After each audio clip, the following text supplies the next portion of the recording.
Assalamualaikum warahmatullahi wabarakatuh.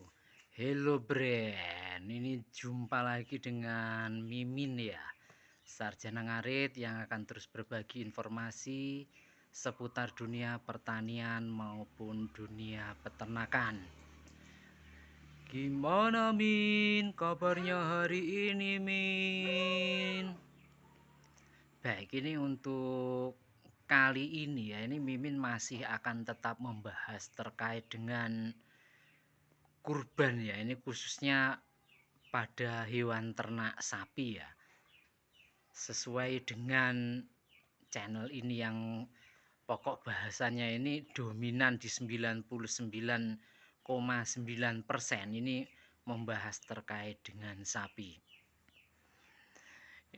Ini buat peternak ya, ataupun untuk orang-orang yang menghendaki untuk kurban, ini Mimin sarankan ini harus benar-benar diperhatikan, karena kurban ini bukan hanya soal membeli hewan kemudian diniatkan untuk berkurban, akan tetapi memang ada syarat-syarat hewan ternak kurban yang harus terpenuhi. Ini perlu digaris bawahi ya, ada syarat-syaratnya.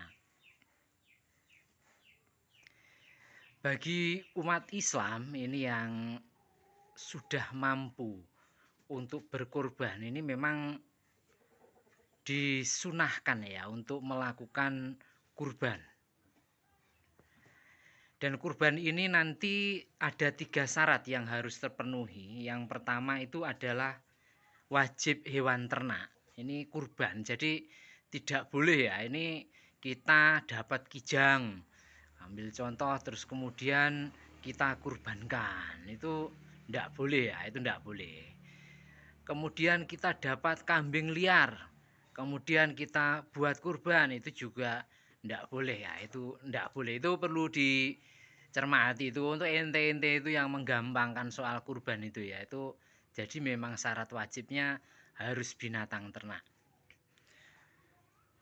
Untuk binatang ternak itu sendiri yang lazimnya ini digunakan untuk berkurban itu ada domba, kemudian ada kambing, ada sapi, ada kerbau, ataupun juga ada unta. Akan tetapi ini untuk di negara kita ya, di Indonesia tercinta ini untuk kerbau sama unta ini sudah tidak ada ini. Apalagi unta itu kan binatang dari Arab ya, itu jadi di sono, di Arab sono untuk kurbannya. Untuk kerbau dulu memang sempat ada karena populasinya ini sudah bisa dibilang sangat sedikit di peternakan di Indonesia ini, sehingga yang dominan ini adalah sapi, kambing, untuk urutan ketiga ditempati domba. Kemudian ini syarat yang kedua untuk binatang kurban ini sudah wajib hukumnya adalah cukup umur. Jadi memang ada ketentuannya. Ambil contoh ini untuk sapi itu sesuai dengan himbauan yang dikeluarkan oleh Basnas ataupun oleh Kemenak RI ya, ini bisa dicek di laman websitenya Basnas ataupun di laman websitenya Kemenak RI. Ini salah satu aturannya adalah untuk sapi itu minimal sudah berusia 2 tahun ke atas. Untuk unta ini, untuk unta ya, unta itu sudah harus berumur 5 tahun ke atas. Untuk domba ini sekali lagi, untuk domba ini beda ya dengan kambing, nanti kita bahas terpisah untuk kambing. Untuk domba ini minimal umurnya adalah 1 tahun ke atas atau sudah berumur ini sekurang-kurangnya lebih dari 6 bulan apabila ini sulit mendapatkan domba. Ini ada pengecualian untuk domba. Kemudian untuk kambing ini wajib berumur 1 tahun ke atas.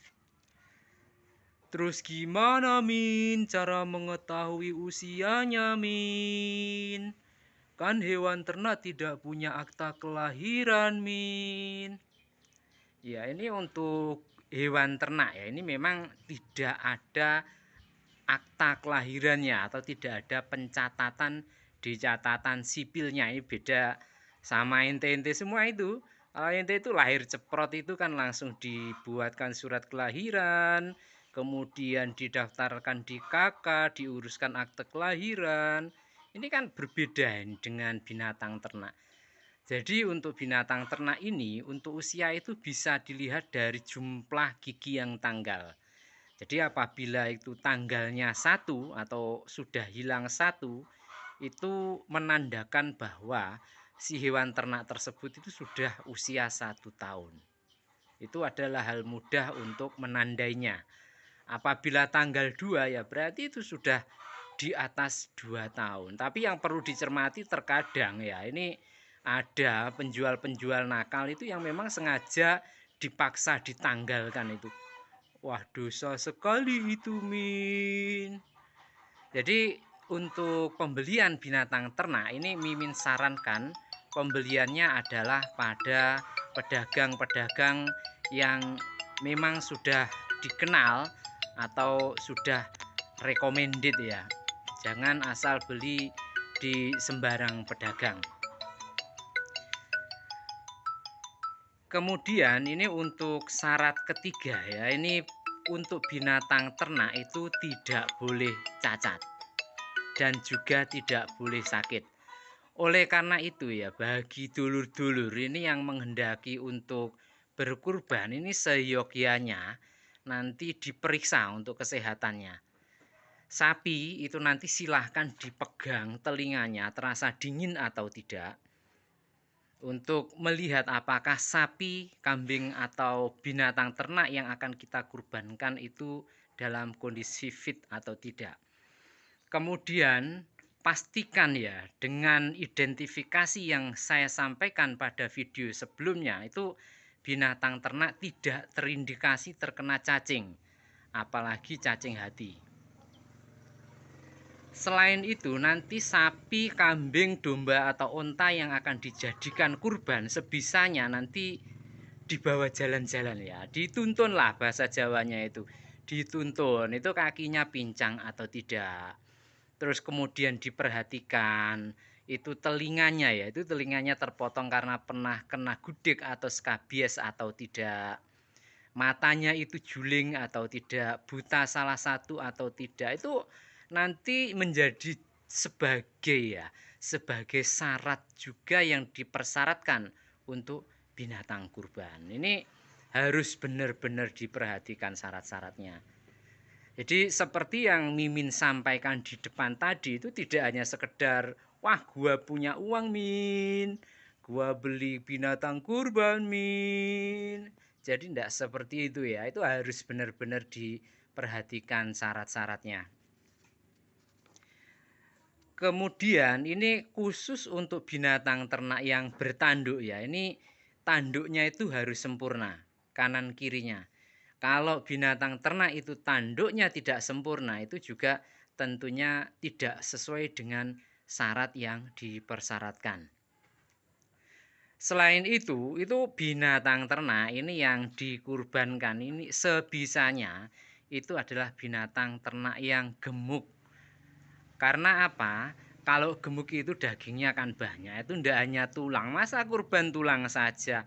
Kan ya ndak bagus itu. Betul ndak? Betul sekali, Min. Baik.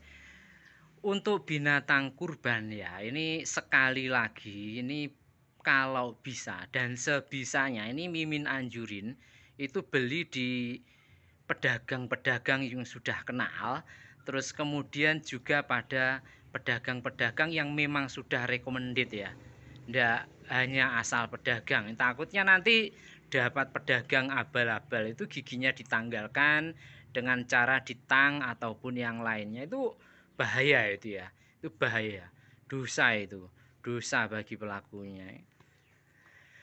Baik, itu tadi Ya, ini sekilas pembahasan terkait dengan binatang kurban. Ini Mimin memang sengaja tidak membahas lebih dalam dari sisi ketentuan syariat agama karena nanti ada bagiannya tersendiri itu para ustadz ya dan para alim ulama. Ini Mimin hanya melihat pada sisi binatang ternaknya karena nantinya dulur-dulur ini yang menghendaki untuk beternak itu juga tidak lupa akan syarat-syarat yang dipersyaratkan.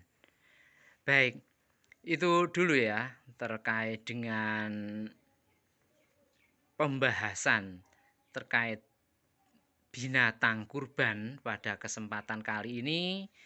Kita akan bahas pada sesi berikutnya, masih tetap binatang kurban. Jangan lupa untuk like, komen, dan subscribe serta bagikan video ini agar nantinya semakin banyak yang teredukasi. Saya Sarjana Ngarit, sehat dan sukses selalu untuk kita semua. Assalamualaikum warahmatullahi wabarakatuh. Ses ses ses ses.